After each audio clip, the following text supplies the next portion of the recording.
there, gentle listeners. This is your buddy, Herb the Wizard, and I'll be ready in just a minute. Just let me find it on the dial.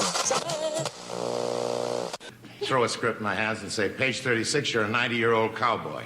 And I'd say, it's awful lonesome up here in the saddle ever since my old horse died. And back to the elevator to another studio where I'd be a doctor. I hate to disillusion you, nurse, but an apple a day will not keep me away. And down 6 floors to Studio A and Fu Manchu. The cause of death was ancient Chinese murder weapon. Victim beaten to death with soggy egg roll. And down the hall to Studio B where I was in a soap opera. You know, in that soap opera, I had a girl in the rumble seat of a car for 30 weeks. And what really went on in that rumble seat, only the shadow knew. Oh, yes, the shadow. I was the shadow. Who knows what evil lurks in the hearts of men? Well, there we go. This is it. Get ready. We're going to start the show.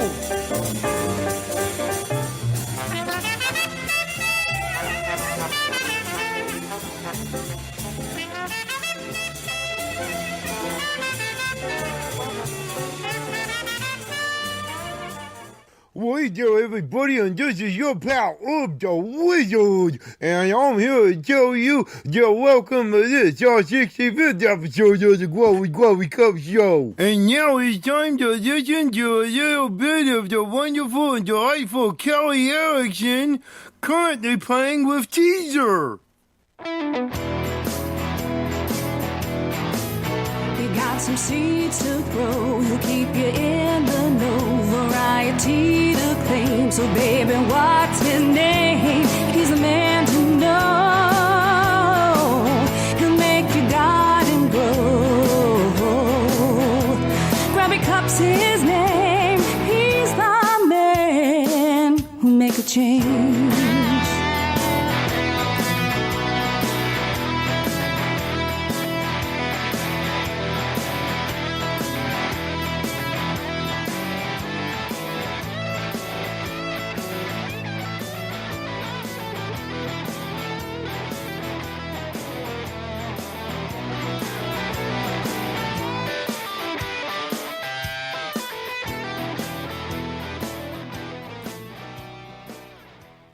Hello there, gentle listeners. This is your roving bard, Leaf Malone, reporting on the Grow with Grubby Cup show, brought to you by DFZ Radio at dfzradio.com. And here they are, the buds of the circle table.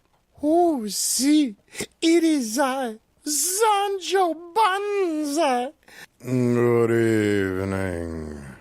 I'm Alfred the Dungeon Keeper. Hi there, friends. This is the Irreverent Joe. And I'm Herb the Wizard. Psst, it's me, Vinny the Viper, the sheriff of Riding Puck. And I am your host, the Green Knight, Grubby Cup Stash. Thank you for joining us here on the Grow with Grubby Cup show. Brought to you by the good folks over at DFZ Radio at dfzradio.com. Well, gee whiz, Grubby, I gotta say, I got a really good night's sleep last night. Well, that's always a good thing, Herb. How come? Well, you check the calendar and see what yesterday was, and I'm thinking I'm not the only one that got a really good night's sleep last night. Yeah, okay, I bet not.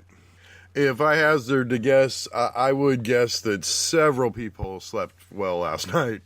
Well, gee whiz, Grubby, I had a lot of fun yesterday, but is there more upcoming events coming up?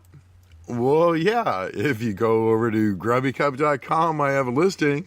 Or if you don't want to do that, let me read off the next few coming up. On 620 in Maine, Urban Garden Center and Brewer is having a Customer Appreciation Day. In 620 in Michigan, UPC is having a Growers Cup and Conference. I will be emceeing that event, so if you're in the Upper Peninsula in Michigan around 620, come on by. is 726 in California at the Los Angeles Convention Center, Maxim Yields Indoor Garden Expo.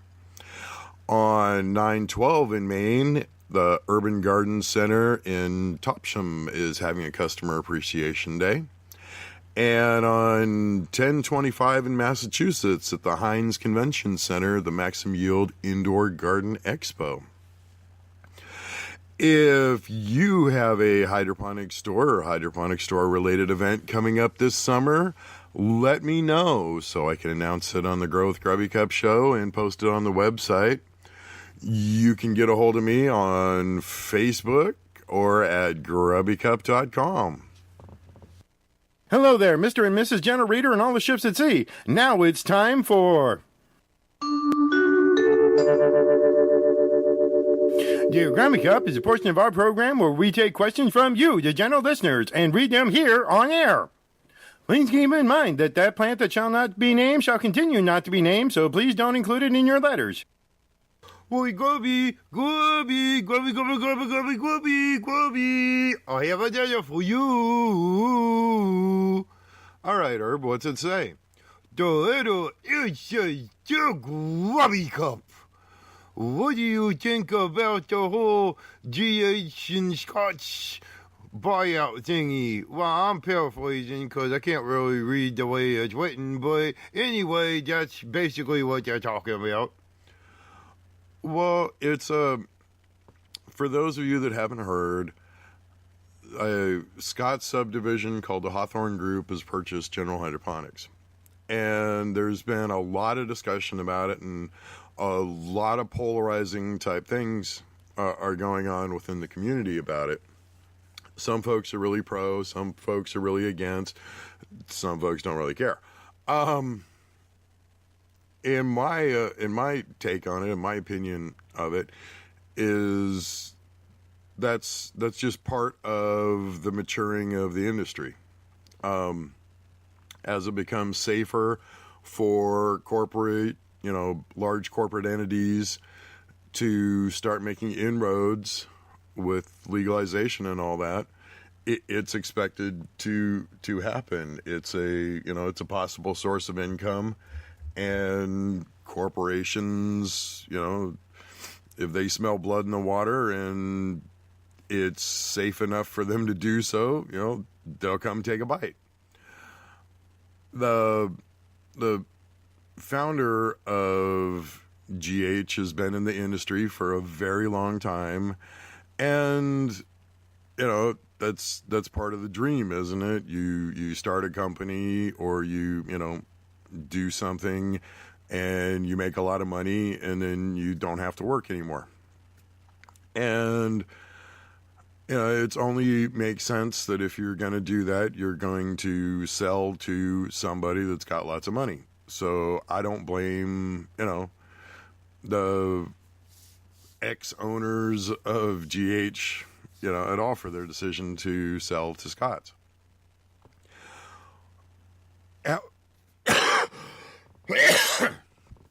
However, what it means for the rest of us is, corporate's coming, and they'll come in, and it's the old David versus Goliath thing. They've got the money, they've got the resources, they've got the talent, they've got all this stuff, and they will use it to their advantage to make sure that they stay the big dogs, because that's what big dogs do.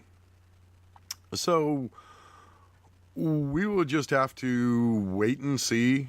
It's as the industry matures, it was bound to happen.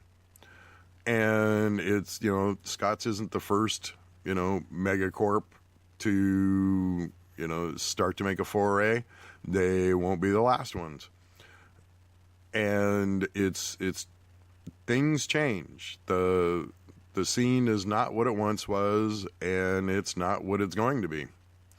And, the rest of us little guys will just have to figure out how to, work our way and pick up whatever scraps we can and, try to get by.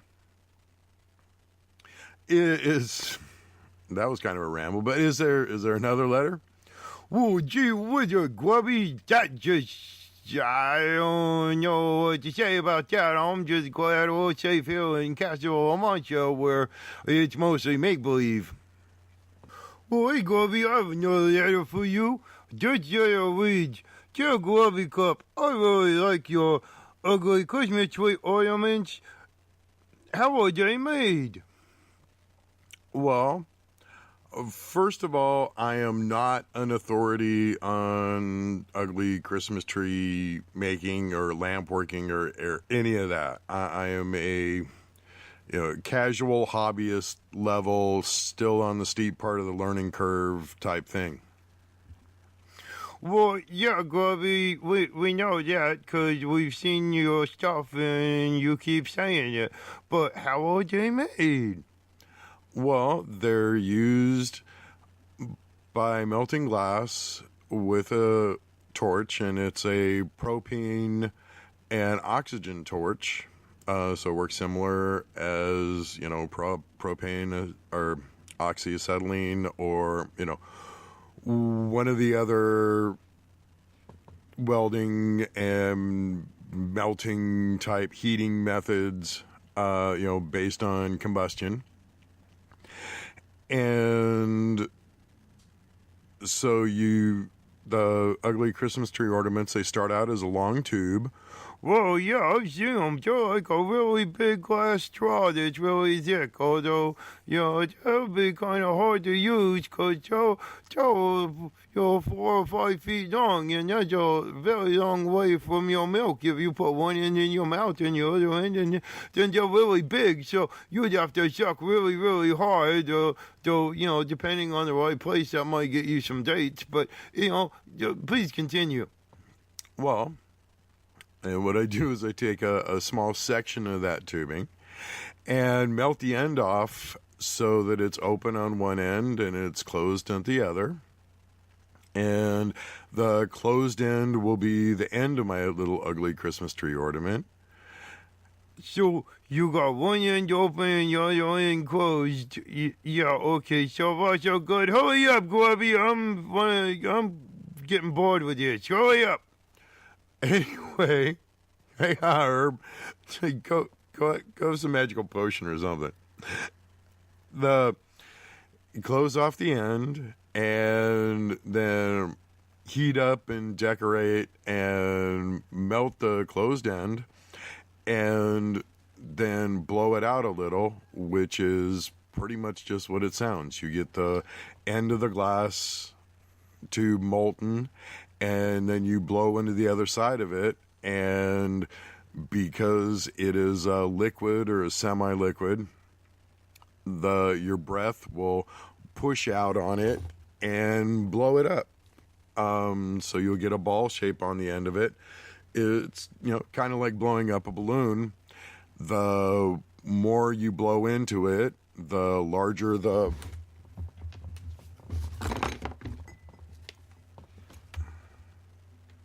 Herb, what are you doing?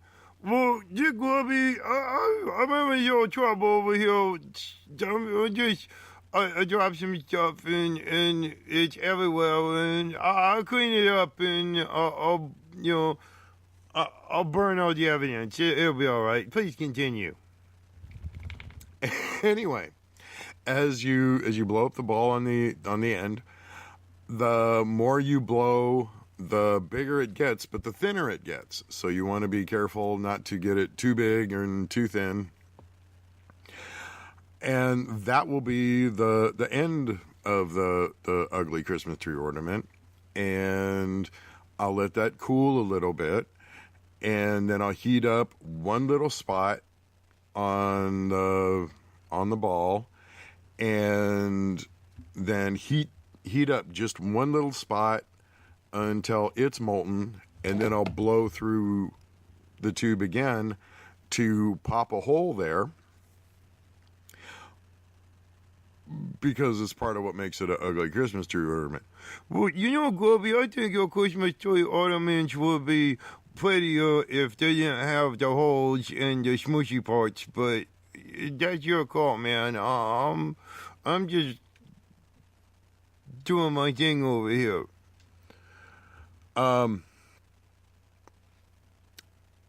Anyway, so you have your little ball. It's got the hole blown in it. Then I'll heat up an area around the hole and use a graphite rod with a little bit of a point to it and push in that hole, and that'll give it that characteristic kind of inset. And I'll let that cool a little bit, and then I'll heat up another little spot on the side of it and blow a little hole through that.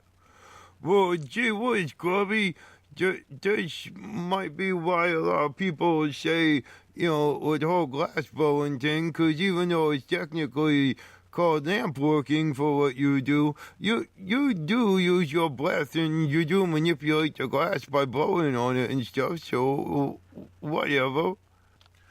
Anyway, then I move down to the next section, and I'll heat up a section of the tubing in that and gently press it together as it's molten.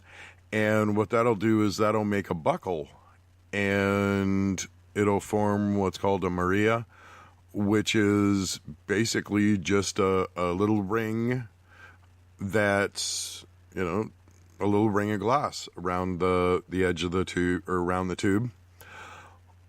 Then I'll heat the bottom of that and flatten it out just a little bit and add the 2 little feet, and then finish it up by melting the next section and stretching it out and shaping it, and then pull that off from the rest of the tubing by melting and separating the two into 2 pieces.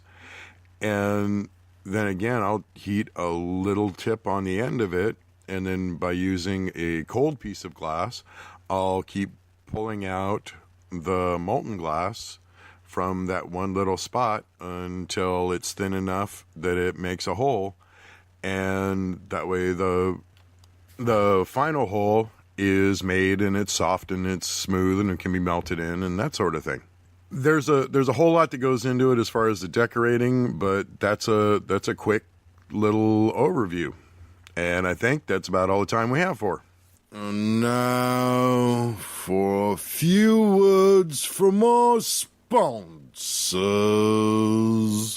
The Grow with Grubby Cup show is brought to you in part by 1 foot in front of the other travel. Put 1 foot in front of the other and repeat as needed. Through the years, RCA Victor has built a tradition of continually introducing new ideas and products to bring new thrills and pleasures to millions in home entertainment. In keeping with that tradition, RCA Victor now offers a completely new development for new listening enjoyment with tape. Watch this. How long do you think it takes the average person to take off one tape and thread in a new one? 2 2/5 seconds? 32 1/5? Or 1 minute and 10 seconds? Let's find out. Ready, set, go. 2 2/5 seconds exactly. How did she do it? Here's how. The new RCA Victor conceived, developed, and designed tape cartridge for easy magazine loading to make playing a tape as simple as or even easier than playing a record. You're listening to the Grow with Grubby Cup show. I'm your host, Grubby Cup Stash. You're listening to us on dfzradio.com.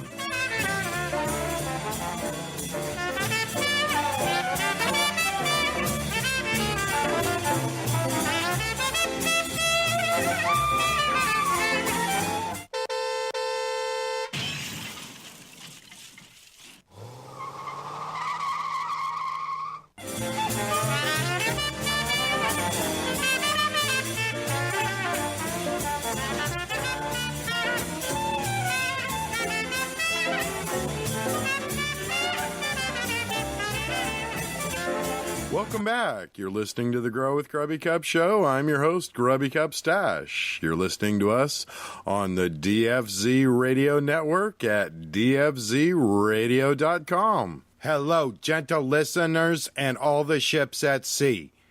This is your wandering bard, Leaf Malone. And now it's time for Meals and Munchies. Well, gee whiz, your Grubby Cup, I'm feeling kind of hungry. So what are we making today? Well, I thought today we'd make some fried chicken. Oh boy, Grubby, I like fried chicken. I like fried things. I like baked things. I like to be baked and fried. Herb, what? I like magical potions too. All right. The way I make fried chicken, it is a little different, and in certain parts of the country, this type of technique is really frowned upon. But I like it, and it works.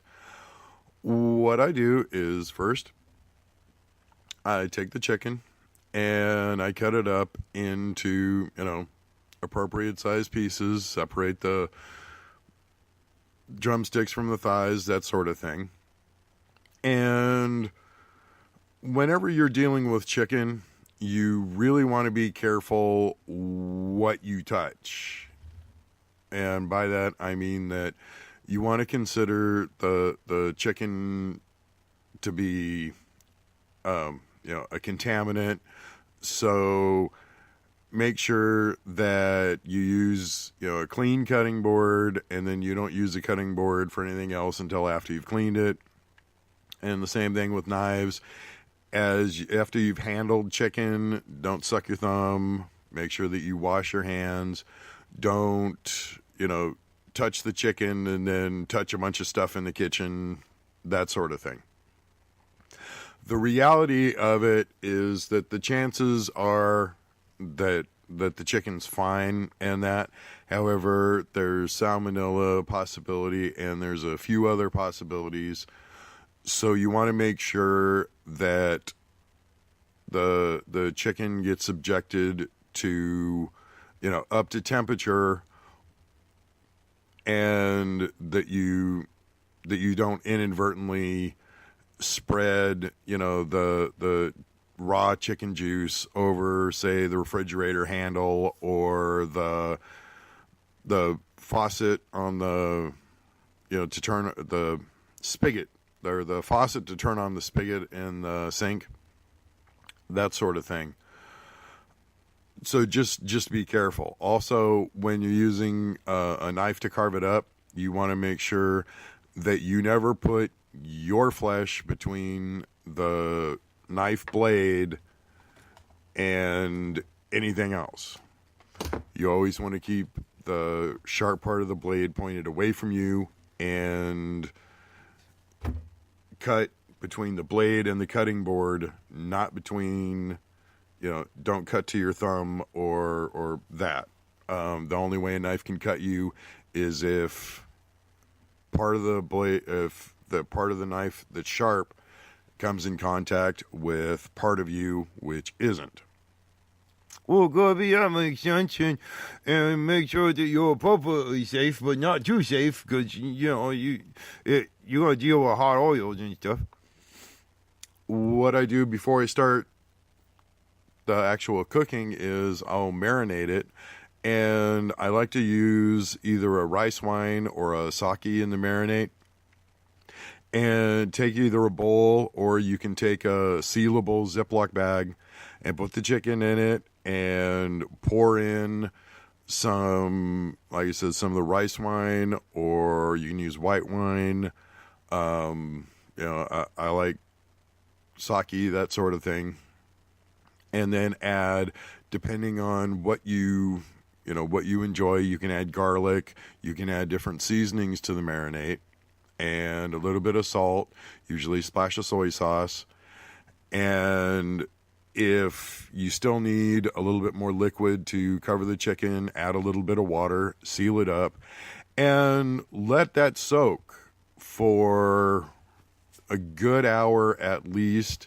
This is something you can do in the morning and set in the refrigerator and then come back to in the evening, that sort of thing.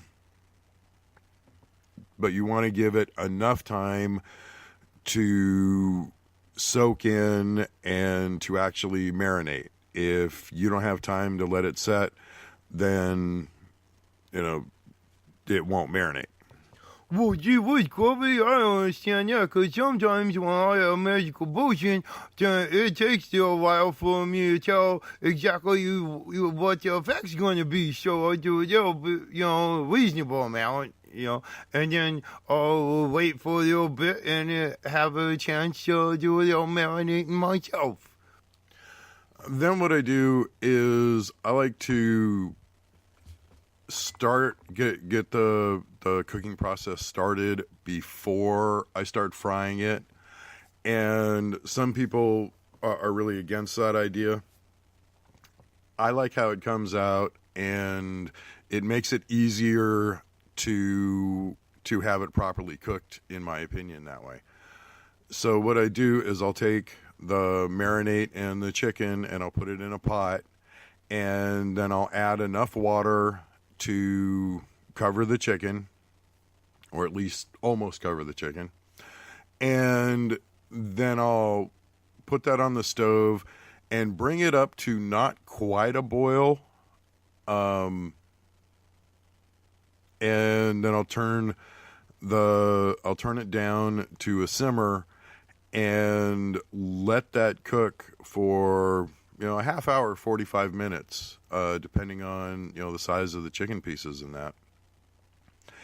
And I really like what this does to the finished product, and it makes it so that the chicken is at least most of the way cooked before you start frying it. And that really helps keep that phenomenon from where you have a burnt outside coating or the chicken's not cooked all the way through when you fry it. If the chicken's already been boiled in the marinade, then it doesn't have to do all of its cooking while it's being fried. Well, yeah, Grubby, because I know that sometimes when I'm fried, I probably shouldn't cook, and I probably shouldn't be around things like hot oil and that. So, yeah, what were we talking about? We're talking about doing fried chicken, Herb. Stick with a program here, man. Work with me. Okay. So once you've put the chicken in with the marinade and bring it up to, like I said, almost a boil, and then bring it down to, turn it down to simmer and let that go for, half hour, 45 minutes. Then I'll take that out and put it on a rack and let it cool a bit while I get the rest of it ready. Then I'll discard the rest of the liquid out of the pot and that. And then I'll start heating up the oil to fry it. And I use about, an inch and a half-ish. What'll happen is as you put the chicken in, the level of the oil will rise. So it's kind of a judgment. When you get all the chicken in it, you want the oil to be at least halfway up the chicken, if not more. And the reason for this is that way you can expose, half the chicken to the oil and then flip it over and expose the other half. Alternatives to this are using something like a deep fat fryer. I don't eat fried foods often enough to really justify using that much oil, for a meal. if I had, if I was cooking for more people, or if I was eating fried food more often, then the deep fat fryer might make sense for me. But, I fry it in a skillet because I don't eat fried foods all that much. Well, yeah, Grubby, because like they say, in all things moderation, especially moderation, because sometimes you just gotta cut loose a little bit.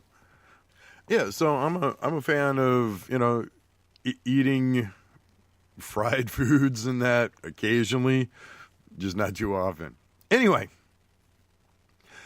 so if chicken's cooled, the oil is coming up to temperature, then I'll make my coating, and I usually do a pretty simple coating. I put in a couple cups of flour and a teaspoon of baking powder. You want to use baking powder and not baking soda. If you use baking soda, in order to activate baking soda, you want to add an acid to it so the two react. You can use baking powder and it will self-react, that sort of thing. And what will happen is it will give off some CO2, which will make your crust and your coating a little, in my opinion, a little fluffier. I also put in probably a quarter of a cup of cornstarch. And again, that's kind of for the texture of the finished product, that sort of thing. And then I always add some salt, add some pepper, and then depending on what kind of flavor you're going for, I may add some garlic powder and onion powder, those sorts of thing. If I'm going for more of that, ranch seasoning type flavor, or if I'm looking for something a little spicier, I'll add like a little chili powder, a little paprika, maybe even some pepper flakes, those sorts of things to spice it up. Italian seasonings can be nice. So it's one of those. To this, you can add pretty much whatever spice profile you like. It's also good if you pretty much stick with salt and pepper. So it's an individual taste kind of thing. Well, gee whiz, Grubby, look at the time. What if you come back to this after the commercial? You're listening to the Grow with Grubby Cup show on DFZ Radio at dfzradio.com.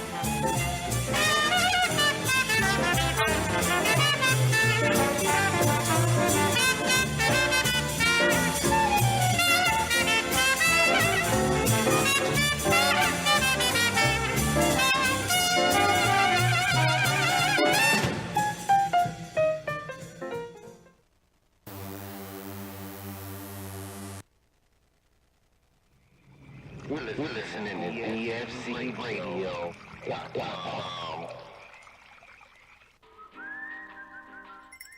Hi, and welcome to Non-Specific Hydro. Yeah, hey, I have a buddy of mine that was telling me about a great additive. Okay, do you remember the name? Yeah, his name's Steve. He's a good buddy. No, the product. No, he told me it was a super concentrated organic enhancer. Comes in a yellow bottle.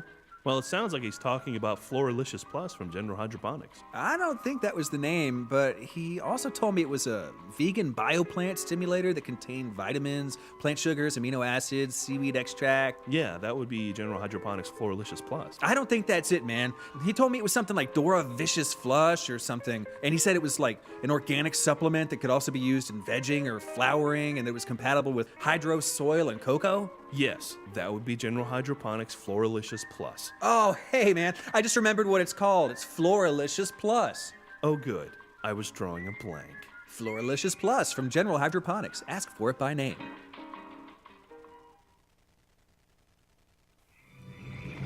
We're listening to DFZRadio.com.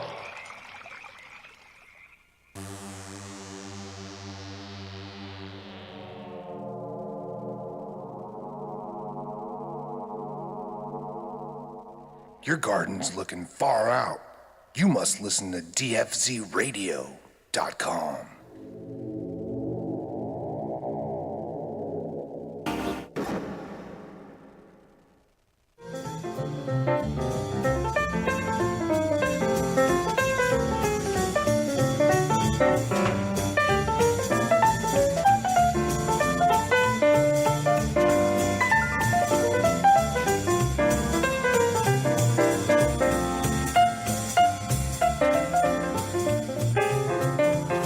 Welcome back. You're listening to the Grow with Grubby Cup show. I'm your host, Grubby Cup Stash, and you're listening to us on dfzradio.com. Welcome back. I'm here with Herb the Wizard, and we're talking about making fried chicken. Well, yeah, Grubby, I'm not sure what this has to do with growing and gardening, but I like fried chicken, so let's go. Okay, so at this point, hopefully the chicken is cooled off, at least some. And you've got your flour and your spices and that mixed up. And then if you take a small bowl and break an egg into it and then add a little bit of milk, that's what we're going to use to stick the dry powder to the chicken. Whenever you're doing this sort of thing, keep in mind that you want to alternate. Dry doesn't stick to dry very well. Wet doesn't stick to wet very well. You want to take something wet and stick something dry to it, or the other way around. If you have something dry, then you can stick something wet to it. Anyway, so we have our chicken, and again, I like plastic bag for this.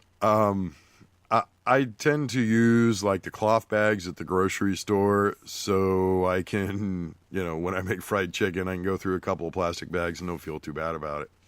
But anyway, take a piece of the chicken, put it in the bag with the flour mixture, close the bag, shake it up, and this will coat the chicken. And the chicken doesn't have to be completely cool. You just want it cool enough where it's not annoying to work with. You've got your oil on the stove. You want to heat that up to 350-ish. Keep in mind that a temperature thermometer is very helpful with this because it'll tell you if you need to turn the heat up or turn the heat down, because what will happen is as you add the chicken, the temperature will crash, and so you may want to add a little extra heat to bring that up quick, not quickly, but bring that up. But then as you start going, the temperature starts rising, you want to turn it down again so that you don't overshoot your 350. For practical purposes, what have you, try to target to keep the oil between 325 and 350 or 300 and 350. Don't let the oil get much hotter than that, because then you can scorch the oil and everything turns burnt. Well, yeah, Grubby, and tell everybody to be careful, because if a hot oil splashes on you, that doesn't feel very nice at all. And make sure that you're wearing clothes, because it's hot oil and it could spatter, and so you want a little protection. Let's see what. Oh, and when you put the chicken in, you want to do it very gently and slowly, and be very careful, because the oil could go pop. And then that could make you scared, and it could even burn you if you throw it in and it splashes. Yeah, you want to be very careful with the hot oil, and you want to when you put it in, you want to put it in side closest to you, and then to the side away from you, so that if something happens and it does splash or pop or what have you, it does it away from you, not towards you. Well, yeah, Grubby, that kind of makes sense, because it's easier to take clean up afterwards the oil after it's cooled off of the stove or something than it is off of your belly, because that could not feel good. Now, one thing that's really nice about doing the pre-simmering portion of it is that mostly what you're trying to do at this stage is get a nice golden crust on the chicken. So as you go through and you cook the chicken, as you fry the chicken, what you're shooting for is the crust, and you don't have to worry as much about making sure that you get the chicken cooked all the way to the bone, because you've already, for the most part, pre-cooked the chicken at this point. Don't crowd the chicken as you coat them and put them into the oil, because if they touch, then they'll kind of fuse together and it doesn't work. Once the outsides of them are cooked, you don't have to be as fanatical about them not touching, but while that crust is first forming, you don't want them to touch. Well, that makes sense, Grubby, because that way they get set in their ways, just like some people I know. Now, when you're cooking when you're frying the chicken, you want to put it in and then at least leave it alone enough for the crust to set, and then turn it over. I generally cook the chicken for about 10 to 15 minutes, depending on the size of the chicken chunks. And I'll turn them several times as part of the process. Technically, if you time it just right, you should only have to, cook one side, flip it, cook the other, and maybe one more rotation. Personally, I wind up turning them more than that because I'm always afraid of, burning one side and not getting, so I turn them more often than you probably need to. But it makes for a nice, crisp, golden crust, and you can focus on getting the crust just right because, again, you're not worrying so much about cooking the chicken inside because you already simmered it for a half hour or so, so the chicken winds up being well done, cooked all the way through. And what can happen if you don't do it that way, if you do it the more traditional way, then what can happen is the inside doesn't get cooked when the outside is correct, or the outside is burnt when the inside is correct. And it can be done that way, but it takes a little bit more finesse. And in my opinion, my way is safer because you don't have to worry about it. Anyway, then when you drain the chicken, drain it on a wire rack or something. Don't use paper towels if you can avoid it, because you want the oil to drip away from the food and be gone. You don't want it to, be sitting there with a whole soggy diaper kind of thing going on with the oil. So I would use a metal rack. If you're doing a bunch of it and you need to keep it warm, you can put your rack in an oven, 300 degrees or so, and that way it'll keep it hot while you finish up. Oh, yeah, and as a of the wizard tip, always make sure you make some extra, because it makes for really good leftovers. It's one of the nicer picnic chicken kind of thing, because the coating sticks well to the chicken, because the chicken already shrunk to it a little bit. And we way went over time for this segment. But that's my take on fried chicken. If you try it, let me know how you make out with it. Post a picture of it on the Grow with Grubby Cup Facebook page. Send me a message. I'd love to hear from you. This has been this week's Meals and Munchies.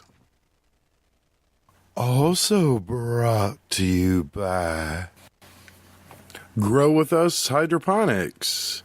If you're in the Rhode Island, Warwick area and you need some hydroponic supplies, stop on by at Grow With Us Hydroponics.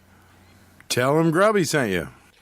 Speaking of the Rhode Island, New England area, if you happen to be in the Rhode Island, New England area, stop off at Grow With Us Hydroponics, Home and Hydro, or Three Guys Hydroponics, all of which are very fine stores in the Rhode Island area, all of which are carrying Grubby Cup's potting mix.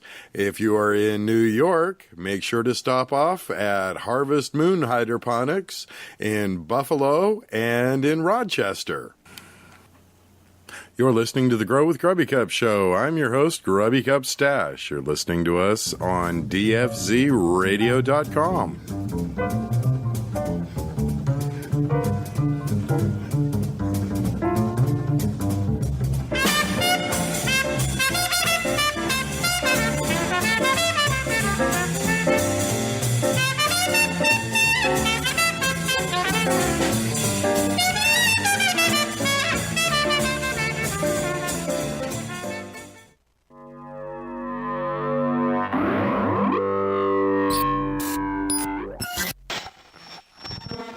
You're listening to DFZRadio.com.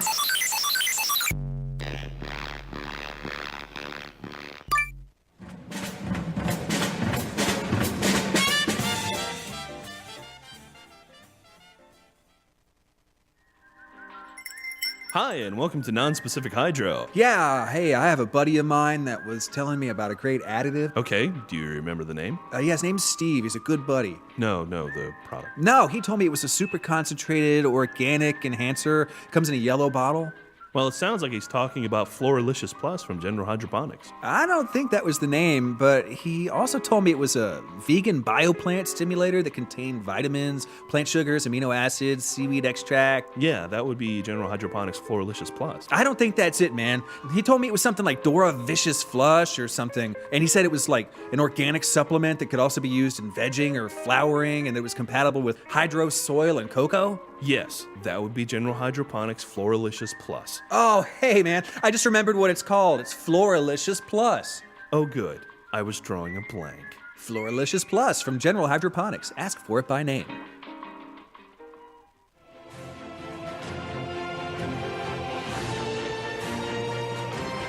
DFZRadio.com.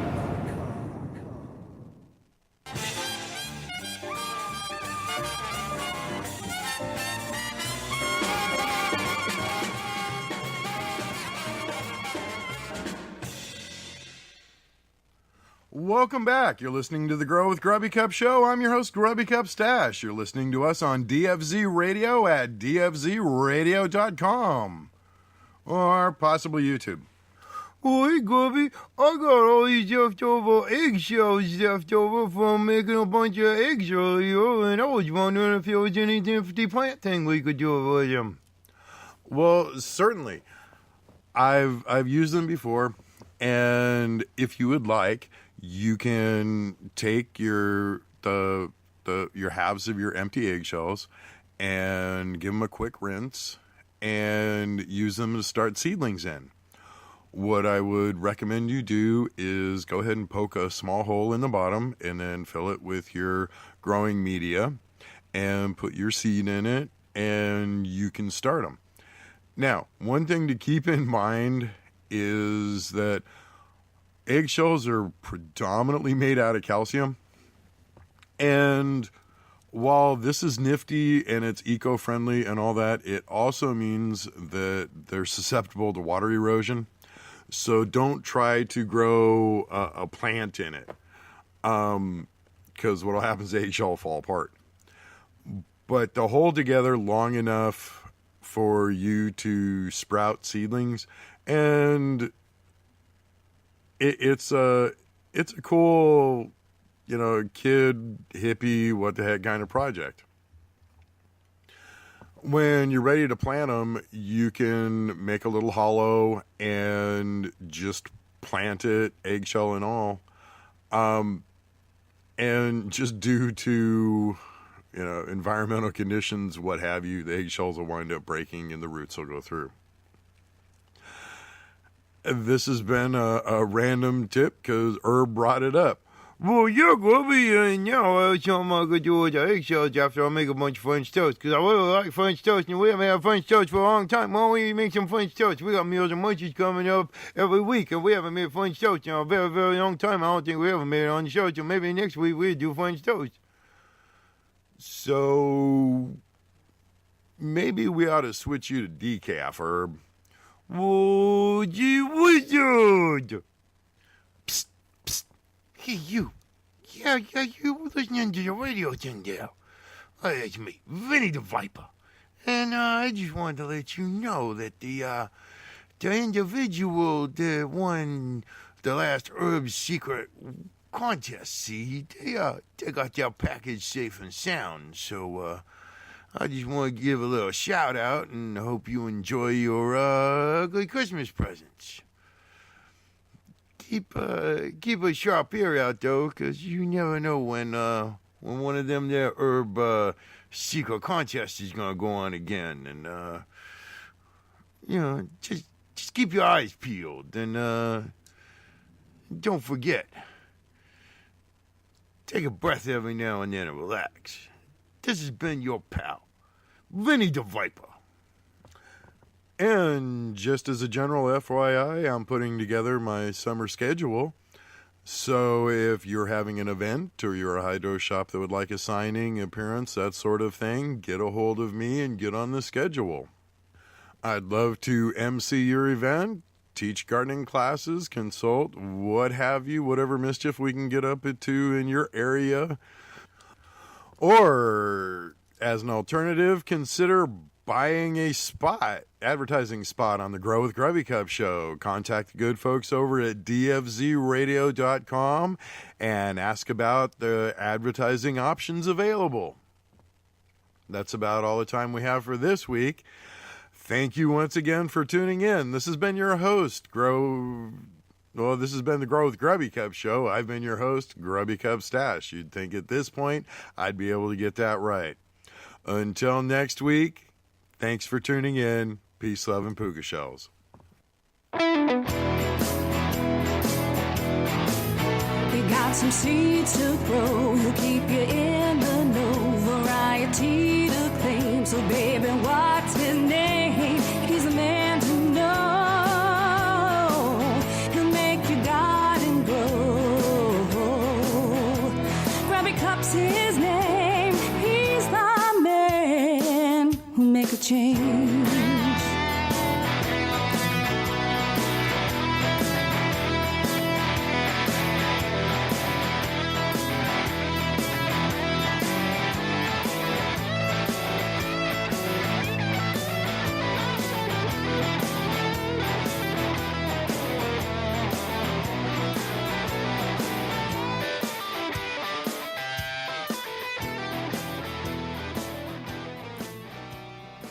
Well, gee Wizard, you listen to the whole show and you even listen to a very end of the theme song and everything. You ought to be very proud of yourself, and I gotta tell you that even though I think I've had a little bit too much caffeine today, that I want to wish each and every one of you a wonderful week. Until next time, this has been your pal, Up the Wizard. Bye-bye!